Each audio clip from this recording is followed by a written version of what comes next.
That's exactly what he's doing. Might be over. It's target practice. And so that's to his credit. Big left. David Morrell was expected to close the show. In seconds, the minute Morrell touched him, fell. Sahabat tinju dunia, dapat dikatakan bahwa salah satu talenta berbakat saat ini dan keduanya juga sedang mencari kekalahan alias menjadi petinju tak terkalahkan, dan mereka adalah kedua petinju yang sama nama depannya, yaitu dua David. Ya, David Morrell dan David Benavidez. Sebetulnya kedua petinju ini sama-sama berharap untuk menjadi juara dunia 175. Namun hampir semua sabuk itu kini berada di pinggang para monster. Tidak sedikit para penggemar tinju dunia akhirnya mencocokkan mereka untuk saling baku hantam di atas ring, dan skenario itu sebetulnya juga bisa diwujudkan. Meskipun saat ini David Benavidez di 168, namun demikian beberapa waktu yang lalu dia juga memutuskan naik ke 175 dan menantang petinju kawakan Alexander Gvozdyk dan akhirnya menang dengan kemenangan angka. Apa yang dilakukan oleh David Benavidez tersebut tentu saja buntut dari gagalnya pertarungannya untuk bisa melawan Canelo Alvarez, sehingga Benavidez memutuskan mencari pengalaman yang baru, yaitu naik di 175. Sekarang ini David Benavidez kemungkinan akan dipaksa untuk menghadapi juara kelas berat ringan reguler WBA, yaitu David Morrell berikutnya.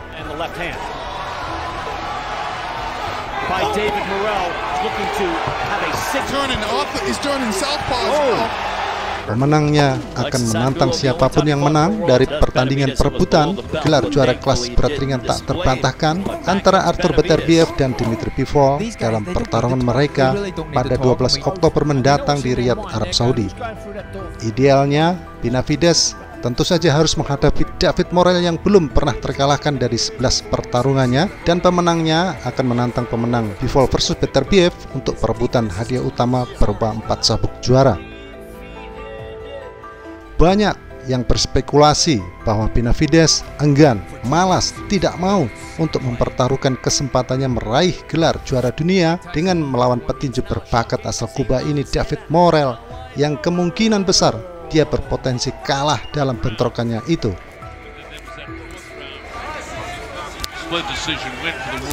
Benavidez akan mendapatkan banyak uang dengan bertarung untuk perebutan gelar juara kelas berat ringan yang tak terbantahkan lawan Artur Beterbiev ataupun Bivol. Namun jika Turki Al-Sheikh meyakinkan Benavidez bahwa akan lebih baik baginya untuk menghadapi Morrell terlebih dahulu, maka tentu saja dia akan melakukannya.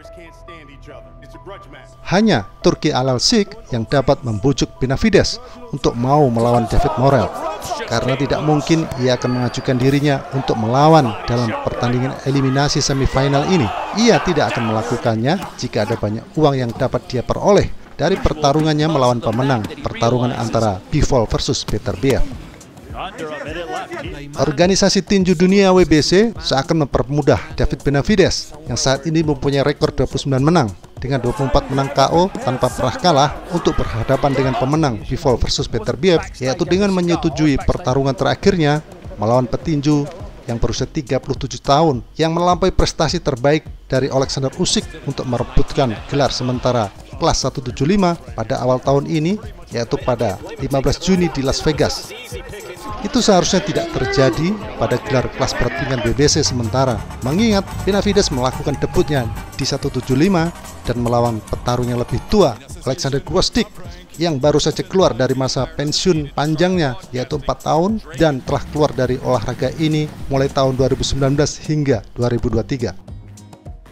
Monster Meksiko Benavidez tampak sangat buruk saat melawan Gvozdyk. Ia kehabisan tenaga setelah pertarungan berjalan 6 ronde dan menerima pukulan keras dari ronde ke-7 hingga akhir ronde 12 dalam pertarungan Juni yang lalu, yang menurut banyak penggemar tinju seharusnya pertarungan itu bisa berakhir seri dalam 12 ronde yang digelar di MGM Grand Garden Arena Las Vegas.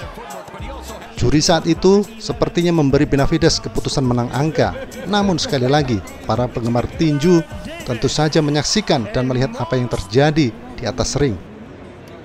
Benavidez tampak buruk dan harus berjuang mati-matian saat melawan Gvozdyk. Penampilan Benavidez itu tidak cukup baik bagi dirinya untuk naik ke level berikutnya, yaitu menantang gelar juara tak terbantahkan, Peter Biv ataupun Bivol. Dengan cara bertarung Benavidez itu, tentu saja ia akan kalah dari setidaknya 6 petarung di divisi 175. Dan dia tidak akan sebanding dengan pemenang ataupun yang kalah dalam pertarungan Peter Biv ataupun Bivol. Benavidez akan dipukuli habis-habisan oleh para monster itu. Sementara itu, Artur Beterbiev di lain waktu menyatakan bahwa dia mempertimbangkan untuk naik kelas jika dia menang dalam pertarungan di kelas berat ringan yang tak terbantahkan melawan juara dunia WBA 175, Bivol. Dalam hal ini, tentu saja dia akan memutuskan naik ke kelas penjelajah. Jika Beterbiev akhirnya memutuskan naik ke kelas penjelajah, maka penggemar akan tertarik pada pertemuan antara dia dengan juara IBF yang tidak terkalahkan saat ini, Jay Opetaia, yang dipandang sebagai petarung terbaik di divisi tersebut. Jay Opetaia adalah petarung yang bagus, tetapi dia tampak kurang nyaman dengan tekanan yang diberikan pada dirinya dalam pertarungan terakhirnya saat melawan Mairis Briedis dalam pertarungan ulang mereka pada 18 Mei yang lalu. Akan sulit bagi Beterbiev untuk mengalahkan Bivol karena ia harus keluar dari ring dan mengejar Bivol di sekitar ring sepanjang pertarungan itu. Dalam rekaman latihan Bivol baru-baru ini, terlihat ia menggunakan banyak gerakan yang menunjukkan bahwa kemungkinan ia akan mencoba untuk menjaga jarak dari Beterbiev. Yang menarik di 175 ini tentu saja bahwa pemenang antara Bivol dan Beterbiev ini selanjutnya akan kemana. Jika yang menang itu Bivol, maka besar kemungkinan bahwa dirinya akan tetap berada di 175 sambil menunggu mangsa yang baru datang, sekaligus menunggu duel ulang tentunya. Bagaimana selanjutnya dengan David Benavidez? Dia pasti akan mencari pegangan kuat untuk meneruskan keperkasaannya. Namun jika dia memutuskan untuk tetap berada di 175, maka dimungkinkan nama David Benavidez akan meredup, sebab di sana terdapat banyak para monster yang sesuai dengan ukuran tubuhnya.